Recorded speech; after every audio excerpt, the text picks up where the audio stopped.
Time now for sports on 104.7 The Cave. Here's Ned Reynolds. Ned Reynolds, Mike the intern, back in the studio. We've made it to the halfway point of the week. Saw reports that a former Chiefs running back is on the move once again. Also would like to add that our quarterback, Patrick Mahomes, is said to have vouched for him, saying he's a solid back, both in receiving and carries.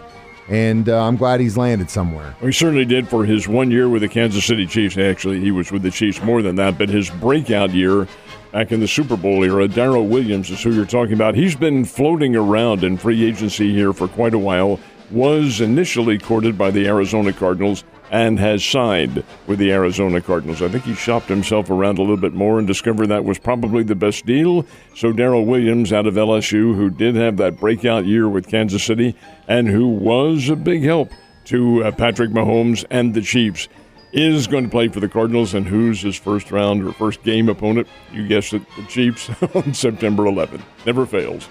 It'll be nice to see those guys back on the field together, even though they'll be wearing different colored jerseys. But I'm glad he's landed. I've always loved that guy. I thought he was a great back for us, and he helped us win a ring, man. That's all I can ever ask from a player.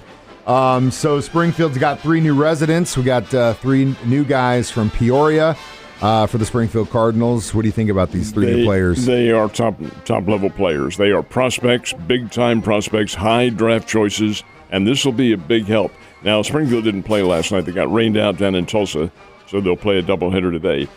Have a chance to see Mason Wynn, who was the Cardinals' number 2 pick back in 2020. The kid is drafted as a pitcher and a shortstop out of high school. He's a really, really good player, good hitter, tearing the cover off the ball in Peoria. He did last year. They decided he wasn't really quite ready yet. This is an incremental process to bring these guys through the minor leagues. He is ready now, so they brought him up. Mason Wynn will be one of them. Mike McGreevy, who was the Cardinals' number 1 pick last year. Just a year ago at this time, he was pitching for the Gauchos, UC Santa Barbara, and he has pitched very well in Peoria. His first year in professional baseball, he was 3-1 with an under 3-point ERA.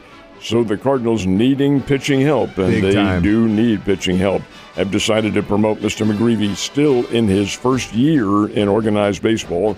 He'll be here, and so will a kid named Gordon Gracefo.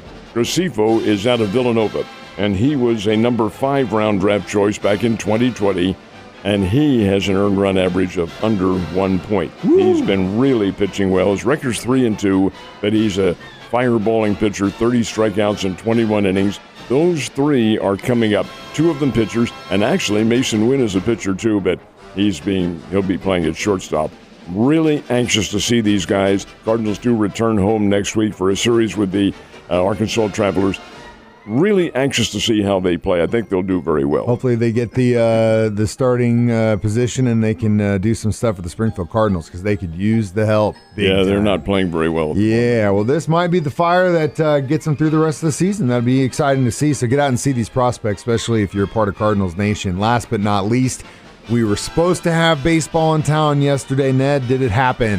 Yes and no. It was all set to start. We're talking about the Missouri Valley Conference postseason tournament. Big deal, folks.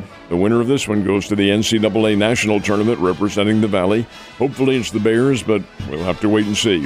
All right, the Bears are in the play-in round, and they were scheduled to play the first game yesterday as the tournament opened up. 1:30 in the afternoon, they got it started. I was over there to watch it. Got through about 4 innings of the ball game with Illinois State, and Illinois State had a 4-2 lead.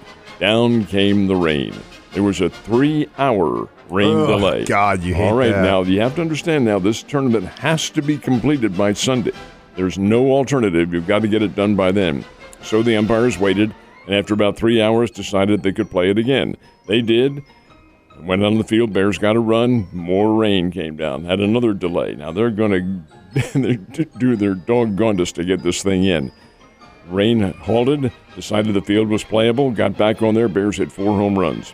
4 home runs, and got to the top of the 9th inning, leading 9-4 over Illinois State. Bears 9, Illinois State 4. You have to complete these games.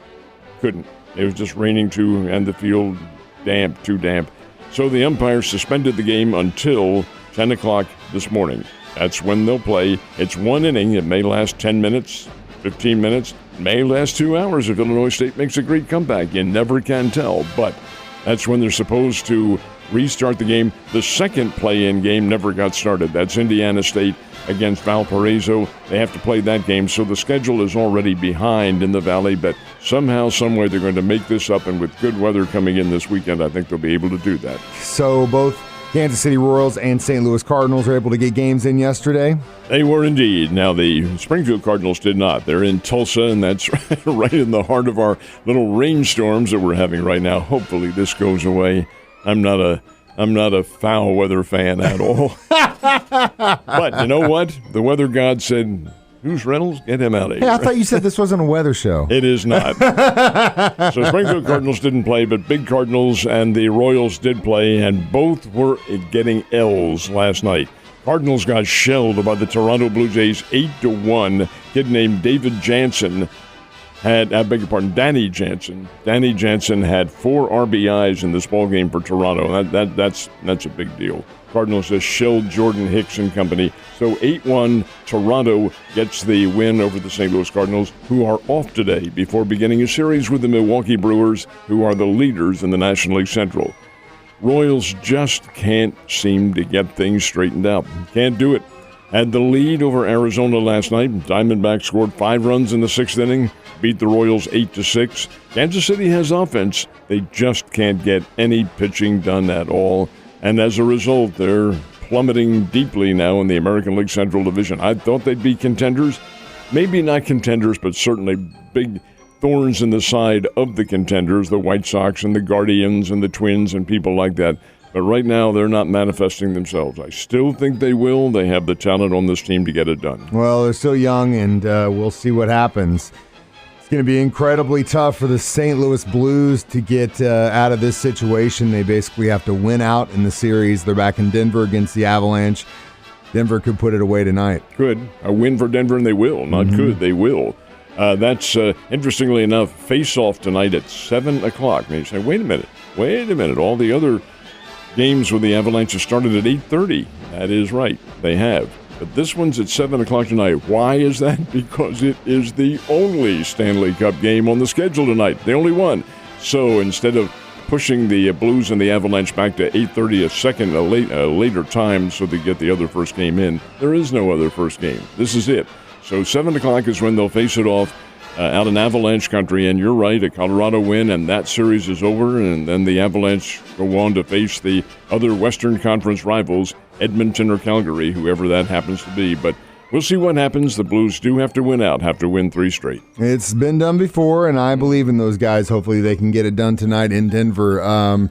Guess some of the guys on the Dallas Mavericks team were listening to our show yesterday, and you saying, well, I guess there's probably going to be a sweep tonight in Dallas. Well, that probably made them a little upset because they were like, nope, you are wrong-o. I did say that series is over. It is over. They go back to Golden State, or actually to San Francisco, to complete that series probably tomorrow night, and I'm sure Golden State's going to win that one. But last night, Dallas had it going for them, and this was a most unusual game. Dallas wins at 119-109. Golden State was way behind and made a nice little comeback. But when you have Luka Doncic scoring 30 points and getting 14 rebounds and really owning the scene for Dallas, you're going to have a very big game. Really interesting point. 15-minute delay in this game. 15-minute rain delay. Wait, in a basketball game we're playing outside? No. At the American Airlines Arena in Dallas, which has been around now for 20, 25 years, the roof started to leak. That's how much rain they were having down there. And puddles formed on the court. Oh, timeout. Oh, and that is true. You can't play with a damn court like this. So they had to mop all that up, get everything back in order again. Then they also had a very brief delay late in the game.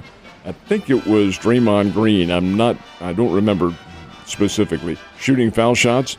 And you see this, maybe once every 2 or 3 years. The ball hit the rim, bounced and bounced and bounced and stayed up on that little metallic edge there at the back that connects it and stayed there. What do you do when that? Well, somebody's got to jump up and knock it out of place, which those guys can do with no problem. and then you have a jump ball after that. Man, crazy. Well, it's been a fun series regardless, and at least the Dallas Mavericks aren't going quietly. We've got the Heat and Celtics tonight. Is that right? Correct. Well, we'll see what happens, Ned. You have a great day.